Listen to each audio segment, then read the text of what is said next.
you have given a lot of fabulous advice, but what's the best advice that you've ever received?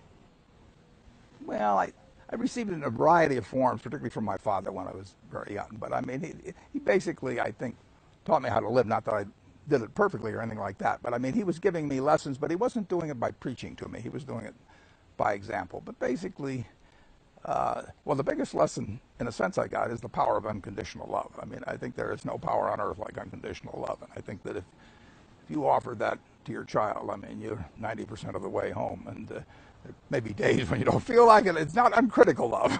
That's a different animal. But to know you always can come back. I mean, that is huge in life. That takes you a long, long way. And I would say that every parent out there that can extend that to their child at a very young age, it's going to make for a better human being. And you felt like you got that kind of unconditional love from your dad. I absolutely did, yeah. That is a powerful thing. It is a powerful thing. So that was the best, if not advice, gift you've ever received. But what's the worst advice you've ever given? Well, I'm sure I've given a lot of terrible advice, but I'm not sure what it would be.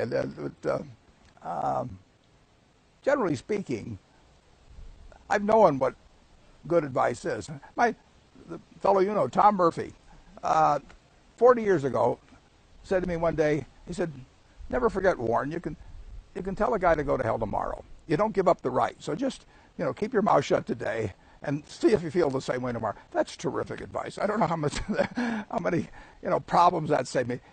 You haven't lost them. You don't have to stay up all night worrying about the fact you didn't tell it to him. You can always tell it to him tomorrow.